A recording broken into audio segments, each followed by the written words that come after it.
N t paper 2 इसमें हम कहानियाँ पढ़ेंगे। सबसे पहले कहानियाँ पढ़ेंगे हम राजेंद्र बाला घोष की। बंग महिला, इनकी 2 कहानियाँ हैं सिलेबस के अंदर। एक है चंद्रदेव से मेरी बातें और दूसरी कहानी है दुलाई वाली। तो सबसे पहले जानते हैं चंद्र बाला घोष के बारे में।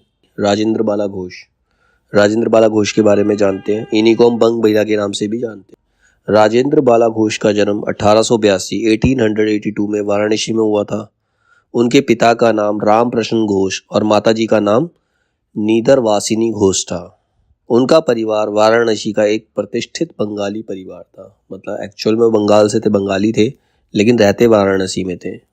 इनके पूर्वज बंगाल से आकर वाराणसी में बस गए थे। मतलब उनके जो दादा परदादा वगैरह थे वो बंगाल छोड़कर वाराणसी में आ गए थे। बचपन में उन्हें रानी और चारूबाला के नाम से पुकारा जाता था। उनकी प्रारंभिक शिक्षा उनकी माताजी के संरक्षण में हुई। मतलब जो प्रारंभिक शिक्षा थी उनके माताजी ने ही करवाई, किसी स्कूल में वो नहीं गई। उनका विवाह पूर्णचंद्र देव के साथ हुआ। उनके पति का नाम पूर्णचंद्र देव था। वह एक साहित्यिक रुचि वाली महिला थी।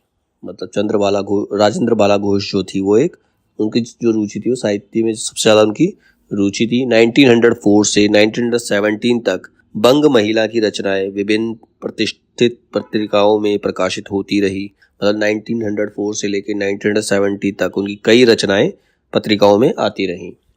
इसी बीच अपने 2 बच्चों के असमय निधन और 1916 में पति के देहांत से वे बुरी तरह टूट गई।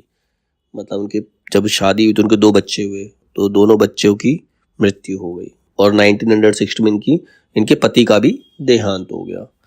इन आघातों के कारण उनकी वाणी मौन हो गई। मतलब उन्होंने बोलना बंद कर दिया और सृजन भी बंद हो गया, उन्होंने और रचनाएं करनी भी बंद हो गई।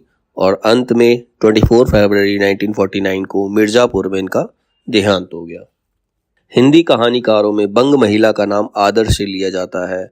मूलतः हिंदी भाषी ना होते हुए भी बंगाल की थी, तो हिंदी भाषा उनकी मेन भाषा नहीं थी, लेकिन उस हिंदी भाषी ना होते हुए भी उन्हें हिंदी से अनन्य अनुराग था। मतलब बहुत प्रेम था, हिंदी से उन्हें बहुत प्रेम था। वह बंगला में प्रवासिनी के नाम से लिखती थी। मतलब जो कहानियाँ लिखती थी लास्ट में क्या लिखती थी, अपने नाम प्रवासिनी लिखती थी। इनकी प्रमुख कहानी है दुलाई वाली, जो 1907 में सरस्वती पत्रिका में प्रकाशित हुई। हिंदी की पहली कहानी कौन सी है, इस विषय में मतभेद है, लेकिन पहली हिंदी कहानी कही जाने वाली कहानियों में से एक बंग महिला की दुलाई वाली भी है। मतलब कई लोगों का मानना है कि जो हिंदी में जो कहानियां हैं, सबसे पहली कहानी दुलाई वाली है जो बंग महिला ने लिखी है। बंग महिला हिंदी कहानी लेखन की विचारधारा संपन्न आदि महिला है। उन्हीं की बनाई जमीन पर प्रेमचंद जैसे कहानीकार खड़े हुए। मतलब उन्होंने उनको फॉलो किया, प्रेमचंद वगैरह ने भी इनको फॉलो किया, जो इतने फेमस राइटर हुए बाद में। हिंदी कहानियों के लिए नया वस्तु विधान करने, रचना प्रक्रियाओं को अभिनव मोड़ देने और भाषा को समूची प्राण सत्ता के साथ संचालित करने में बंग महिला का कोई जोड़ नहीं था। नारियों को रूढ़ तथा जड़ परंपराओं के शिकंजे में कसने वाली शास्त्रीय व्यवस्थाओं को नकारती हुई बंग महिला ने स्त्री शिक्षा का नया माहौल बनाया। उन्होंने स्त्रियों के लिए काफी काम किया। उन्हें परंपराओं से, जड़ परंपराओं से, जो पुरानी घिसी पिटी परंपराएं उसे निकालने का बहुत प्रयास किया। उन्होंने नारियों के लिए स्वेच्छा पति का चुनाव करने, तलाक देने, यहाँ तक कि पत्यंतर करने के अधिकार की मांगे पुरजोर की।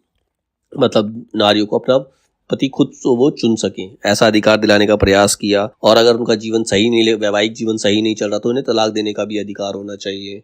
और उनके पति की मृत्यु हो गई तो उसके बाद भी उन्हें विवाह करने का अधिकार होना चाहिए। इन मांगों को पुरजोर उन्होंने कोशिश की, मांगों को मनवाने के लिए। उनकी लेखन में नया युग कई करवटें लेने लगा। मतलब वो लिखती थी तो उन्होंने नई चीजों की नींव इन्होंने रखी।